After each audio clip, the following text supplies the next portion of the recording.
metió sin censura esta pregunta. La siguiente pregunta la formula el diputado Hamlet Almaguer y va dirigida al doctor Francisco Barnés de Castro. Usted menciona 60,000 millones de dólares en inversión privada. ¿Qué porcentaje de esos recursos proviene de los ahorros de los mexicanos depositados en las AFORES? ¿Qué porcentaje proviene del capital social? ¿Qué porcentaje proviene de créditos otorgados por la Banca de Desarrollo de México? Tiene usted hasta 3 minutos, doctor. Adelante. Las cifras precisas no las conozco. Típicamente, como se llevan a cabo las inversiones en centrales de esta naturaleza, el 30-40% de la inversión lo pone el inversionista y la diferencia es financiamiento. ¿Cómo obtiene este financiamiento? El más barato posible que puede conseguir en el mercado. ¿Qué financiamientos han estado disponibles? Una parte, no muy importante, pero una parte de esto de las AFORES. ¿Y por qué de las AFORES? Porque les garantizan un retorno una tasa de interés mejor que la que le garantiza a las AFORES el mantenerlo en los otros mecanismos de inversión que tiene disponible. Por eso las AFORES canalizaron recursos a estos proyectos. Y el resto es financiamiento de la banca nacional e internacional.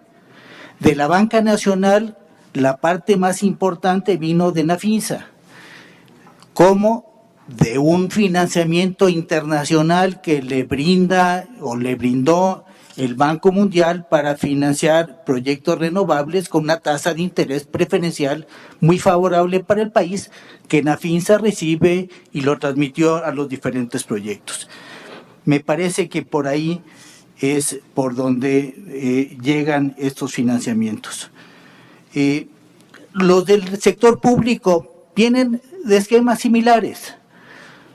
Una parte la pone directamente la Comisión Federal de Electricidad de los recursos que tiene disponible y el resto es financiamiento que obtiene o la CFE o el país de nivel internacional típicamente, pero también de fondos nacionales y también de las AFORES en condiciones similares o mejores todavía que las que obtiene el Estado mexicano.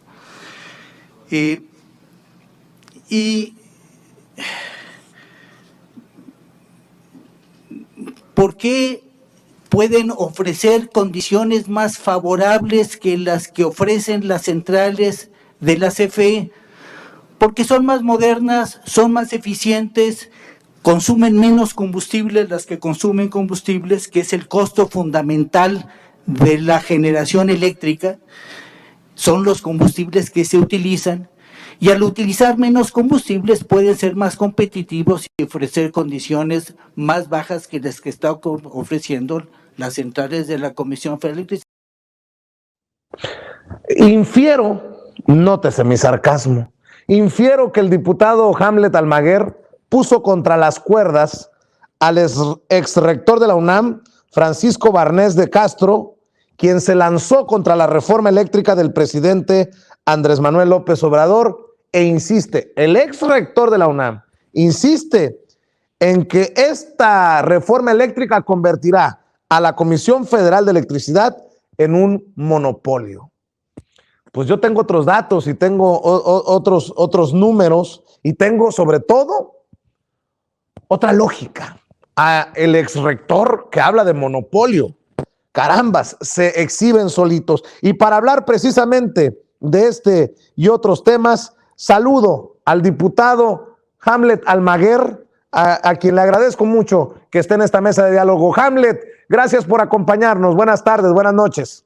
Buenas noches, Vicente. Un saludo para ti y para todo el auditorio de Sin Censura. Un saludo desde aquí, desde la Cámara de Diputados, en donde hoy se desarrolló el Parlamento Abierto y la plenaria de Morena. Muchas gracias. Bueno, pues ya nos contarás esa pregunta que le hiciste al chiflido, como me dicen que le decían o le dicen al exrector de la UNAM. También saludo a don Gerardo Villegas, editor, analista y documentalista, miembro también de esta familia Sin Censura. Gerardo, gracias por acompañarnos. Buenas tardes, buenas noches. Muy buenas tardes, querido Vicente. Un saludo también al diputado Hamlet. Pues aquí viendo más o menos cómo se ha desarrollado el Parlamento de hoy y bueno, pues para eso estamos aquí. Saludos. Gracias, ya lo platicaremos. Saludos. Gracias también a Marcelino Gómez Brenes, allá en Chihuahua. Marcelino, te saludo con mucho gusto. Buenas tardes. Saludos, Vicente. Buenas tardes a Gerardo, a Hamlet, que ya estamos viendo que se recortó la barba. Ahora parece que se anda derechizando con tanta formalidad. Sí, pues es que imagínate, le van a decir, oye, con esa barba del Che.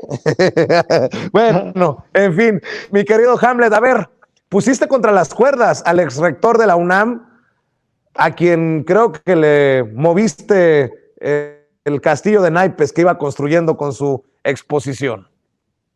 Sí, un saludo a mis compañeros también con los que tengo el privilegio de compartir panel esta noche. Marcelino, buenas noches. Además de la barba, me corté también el cabello, a lo mejor por eso, y hoy me puse corbata porque veníamos a sesionar. Pues mira, la verdad es que pasamos muchos corajes en el Parlamento abierto, porque los expositores, los representantes de la derecha, vienen a pretender mentir de manera impune de frente a la sociedad mexicana. Lamentablemente el formato está diseñado, aunque es flexible y es un avance muy importante, para que realicemos las preguntas por escrito y después se lean y dé la respuesta el ponente, y ya no hay una oportunidad de réplica. Sugerimos recientemente que se hiciera ese ajuste. Estas son algunas imágenes ahí de la plenaria de hoy. Pero lo importante es que el rector mintió en algunos datos. Primero, no son 60,000 millones de dólares los que llegaron con el tema de la reforma. Los datos que tiene la Comisión Federal de Electricidad es que son alrededor de 44,000 millones de dólares. Segundo, ese dinero no viene del extranjero, ese dinero es de los mexicanos, ese dinero viene de sus pensiones, viene de las Afores y de la banca de desarrollo que se financia a través de nuestros impuestos. El propio rector dijo que la mayor parte del financiamiento exrector, venía de Nacional Financiera, lo aceptó de esa manera. Y también digo, si va a venir a dar cifras, si va a venir a hablar de 60,000 millones, pues a ver cómo se componen esos 60,000 millones, porque lo cierto es que no es capital social de las empresas, el capital social es el que aportan los que conforman la sociedad, es decir, los socios. La realidad es que vinieron y con un aproximado de 5,000 millones de dólares de capital social entre todas, lograron a través de esta capitalización con créditos invertir esos 44,000 millones, o sea, se apalancaron casi 9-1, pero además no con dinero que trajeron del extranjero, sino con dinero de los mexicanos. Nos quieren asustar con que se van a perder todas estas inversiones, y nuestra gran pregunta es, pues si el dinero es nuestro, ¿por qué no vamos a poder seguir invirtiendo? Como ya lo está haciendo, por supuesto, el presidente López Obrador, por ejemplo, con el gran parque de energía solar que se está construyendo en Sonora y que tiene una inversión de 10,000 millones de pesos. Entonces, Vicente, los primeros 10 segundos de su respuesta son muy claros. Le preguntamos las cifras y dice, no tengo los datos. Entonces, si no tiene los datos, ¿a qué viene al Parlamento abierto? O no se prepara o miente, y yo creo que miente. Gracias. Pues qué duro lo que acabas de decir, Hamlet y Gerardo. A mí me llama mucho la atención que un ex rector de la UNAM hable de monopolio con esto que se propone a través de la reforma eléctrica. Híjole, ¿de qué años a qué años fue rector el señor para preocuparme por los egresados? Gerardo, ¿de qué monopolio me hablas? Cuando se habla de un porcentaje 50 y tantos a 40 y tantos, un monopolio, yo creo que le hace falta revisar el diccionario de la Real Academia de la Lengua Española, Gerardo. Claro, por supuesto, Vicente, es un 54% el que quedaría bajo la rectoría, ahora sí, del Estado. El resto sería participación privada, pero habría que recordar también de dónde proviene el doctor, el el fallido doctor Barnés, él proviene de ese viejo PRI de Ernesto Zedillo, es decir, él fue subsecretario de Energía, o sea, tuvo 3 puestos durante el gobierno de Ernesto Zedillo antes de llegar a la rectoría. También fue presidente, bueno, directivo de la Comisión Reguladora de Energía, una entidad que, por ejemplo, ha brillado en los últimos tiempos, a mi parecer, por su ausencia, y también fue director del Instituto Mexicano del Petróleo.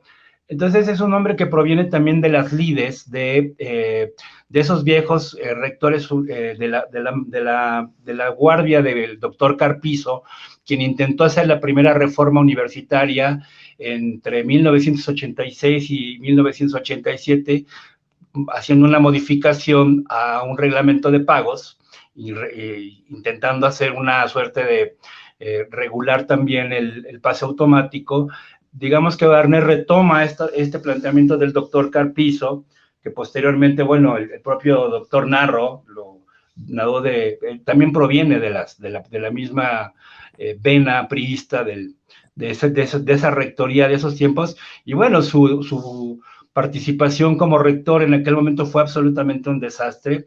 Se vino una huelga que duró aproximadamente un año, de 99 a 2000, que concluye finalmente con su dimisión. Llega un rector interino y posteriormente entra Juan Ramón de la Fuente, desarticulan el movimiento estudiantil con la entrada de la Policía Federal, entonces, la Policía Federal Preventiva, y bueno, esas son las cartas credenciales del doctor Barnés. Realmente se convirtió en un fantasma a lo largo de todo este tiempo. Todo el mundo históricamente lo recordamos precisamente por esa gestión tan terrible, ese mal manejo político que tuvo de la crisis universitaria, porque al doctor Carpizo la huelga no le duró ni 7 meses. A este hombre se le vinieron encima movimientos y movimientos, entonces no tuvo la capacidad política ni de negociación, ni de diálogo precisamente con los estudiantes, y fue una de las últimas grandes crisis que tuvo la Universidad Nacional Autónoma de México. En ese sentido, yo creo que la derecha,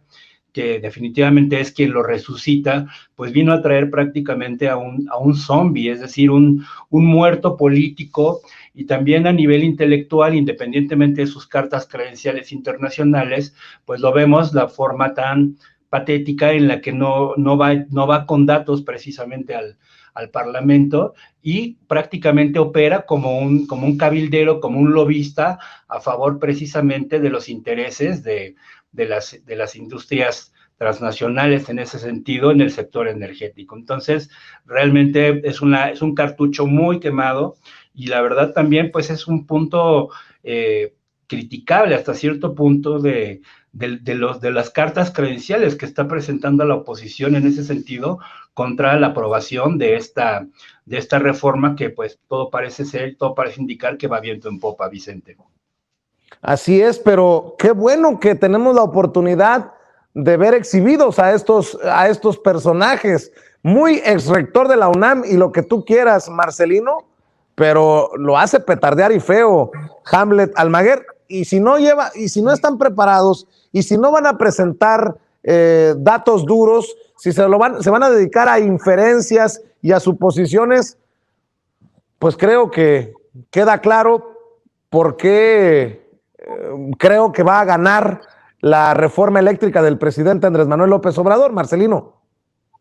Sí, claro, como bien dice Hamlet, pues es una vergüenza, y más que sea exrector de una institución tan grande como es la UNAM, que aparte con él también podemos comentar que inicia esta UNAM derechizada de la que habla el presidente López Obrador. Pues bueno, él es uno de los promotores de esta corriente al interior de la universidad, una institución que se ha caracterizado por servir a los mexicanos, por ser un ejemplo de una institución pública, realmente pública, social. Y bueno, este tipo de personajes vienen a demeritarla totalmente. ¿Y a qué se presenta el Parlamento abierto, sin datos? La primera respuesta que da a la pregunta de Hamlet, pues lo desenmascara, lo deja prácticamente ya trastabillando durante toda su intervención, porque sin datos, sin cifras, sin ir realmente preparado a este Parlamento abierto, pues queda claro que va de tapete de la oposición, de vocero de la derecha, que como decimos por acá en Chihuahua, pues a qué va sin datos, sin cifras, pues simplemente hacerla de pedo, a seguir haciéndole este juego en contra del presidente López Obrador, a representar lo peor y los intereses de los privados. Bueno, con esta estupidez, con esta tontería de decir que se va a crear un monopolio del Estado con un 54% que va a tener la Comisión Federal de Electricidad contra el 46% de participación para los privados, pues no vemos el monopolio en ningún lado, vemos poder darle un poco de rectoría sobre este sector tan estratégico a la Comisión Federal de Electricidad y al Estado mexicano, y es parte de la importancia del trabajo que están haciendo los diputados federales, lo que está haciendo Hamlet y otras compañeras y compañeros, el poder informar a la población, porque realmente, fuera también de la población en general, Vicente, pero los alcaldes, los regidores, los diputados locales, mismos gobernadores no están enterados sobre qué representa esta reforma energética, la importancia y la trascendencia de lo que está planteando el presidente López Obrador. Aquí en Chihuahua estuvieron los compañeros informando, diputadas y diputados federales, encabezando la compañera Andrea Chávez aquí en Chihuahua, la semana pasada informando sobre los pormenores de la reforma, y créeme que estuvieron presentes alcaldes, regidores, diputados locales, y no todos están muy enterados de lo que había tras la reforma, la supuesta reforma energética de Peña Nieto, cómo desmantelaron a la Comisión Federal de Electricidad, el caos que generaron en la institución y las virtudes de lo que representa esta reforma eléctrica del presidente López Obrador. Por cierto, Hamlet, el secretario de Relaciones Exteriores, Marcelo Ebrard, estuvo en la reunión plenaria de Morena y aseguró, precisamente en la reunión plenaria de Morena en la Cámara de Diputados, que la relación con Estados Unidos es buena, y negó que pueda existir una crisis por los reclamos que el gobierno de la 4T le ha realizado a las empresas de armamento de esa nación, así como la incertidumbre ante la eventual aprobación de la reforma eléctrica. México, y cito, no tendrá crisis en ningún sentido con Estados Unidos. Los que quieran una crisis no la van a tener, dijo el secretario de Relaciones Exteriores. Cuéntame, Hamlet, veo las imágenes precisamente en donde tuviste la oportunidad de saludar al secretario de Relaciones Exteriores. Sí, Vicente, mira, la verdad es que el secretario de Relaciones Exteriores, el canciller, nos compartió algunos datos muy importantes sobre las últimas reuniones que ha habido de alto nivel, empezando por los titulares del Poder Ejecutivo de ambas naciones, e incluso de manera trilateral también con el primer ministro Trudeau, entre nuestro presidente de la República, Andrés Manuel López Obrador, Biden y el primer ministro de Canadá. Y lo que él advierte primero es que hay cierta coincidencia ideológica en algunos aspectos, como por ejemplo la carencia de cobros de impuestos a las empresas más grandes en cada uno de los países. O sea, el mismo problema que tenemos aquí de que los ricos no pagan impuestos, lo tiene Estados Unidos y lo tiene Canadá, y eso termina por limitar el margen de maniobra de los países. Segundo, Trudeau parece que tiene una propuesta progresista en varios aspectos. En cualquiera de los casos, hay una agenda muy clara de parte de México de no permitir ningún abuso en la relación bilateral con Estados Unidos y trilateral con Canadá. E incluso, pues, él ve que en otras latitudes, como en Europa, aliados tan sólidos como Francia y Alemania tienen puntos de discordancia, y eso es muy natural en cualquier relación. Ocurre en las relaciones personales, de amistad, relaciones amorosas. Todo el tiempo hay conflictos o cierto distanciamiento en algunos aspectos, aunque se coincida en otros. Y eso ocurre también en esta relación, por ejemplo, entre Alemania y Francia, y lo que él nos compartía es, mientras que Francia realiza toda su apuesta energética sobre la energía nuclear, Alemania está impulsando una ofensiva muy, muy vigorosa para desincentivar ese tipo de inversiones, y por ahí tienen algún conflicto energético siendo aliados en Europa. Entonces, la relación con nuestros socios es compleja, pero no hay ningún escenario catastrófico, no hay ningún escenario de rompimiento o de crisis, porque son más los puntos en los que coincidimos. Va muy bien la demanda que presentamos en tribunales en Estados Unidos. Es bajo el concepto de negligencia, que quienes viven en Estados Unidos y nos ven, ustedes saben que esto se regula mediante el capítulo de torts, como negligence, y es uno de los 3, digamos, elementos o vicios esenciales que pueden existir en cualquier tipo de contrato. Entonces, él dice que hay un fundamento muy sólido para ir en contra de estas armadoras de municiones y armas en Estados Unidos.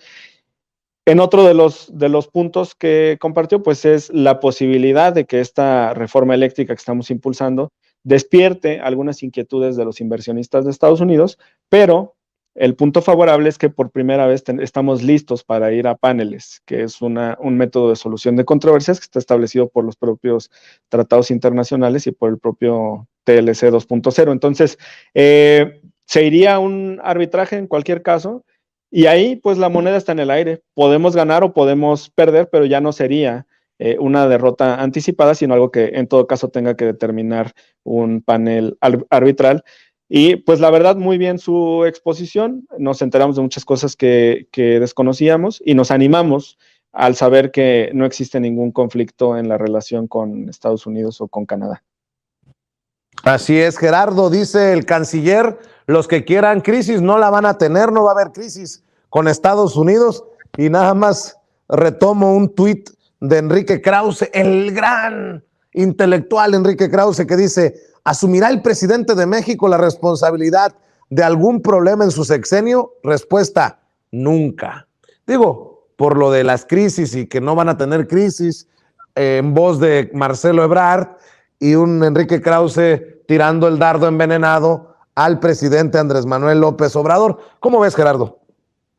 Pues mira, esto lo viene desde el principio del gobierno del actual mandatario, o sea, cómo brincó la oposición cuando el presidente López Obrador llega a una relación, digamos, cordial con Trump, que no era una perita en dulce. Recordamos, por ejemplo, una fotografía muy emblemática donde aparece Angela Merkel, está líderes europeos muy preocupados y Trump sentado cruzado de brazos. Entonces, naturalmente, lo que siempre ha deseado en ese sentido la oposición, como arma también para golpear no solamente a la actual administración, sino su política exterior, pues es que haya precisamente lo que ellos denominaron un regaño, ¿no?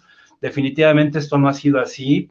Hemos visto que también nuestra economía en ese aspecto no se ha movido dramáticamente, no han bajado los índices de bolsa, ni ha habido ninguna fluctuación de la moneda por cuestiones políticas internacionales. Entonces, en ese sentido, pues están echando sus palabras prácticamente al aire, porque no tienen absolutamente ningún otro argumento más que denostar precisamente que el precepto de la mejor política exterior es la política interior. Y finalmente, en ese sentido, Marcelo Ebrard pues se ha visto muy capaz, muy hábil en ese aspecto, incluso desde el principio de su gestión con el asunto de las vacunas, y no solamente eso, sino que ha llevado la política exterior de México a un nivel diferente.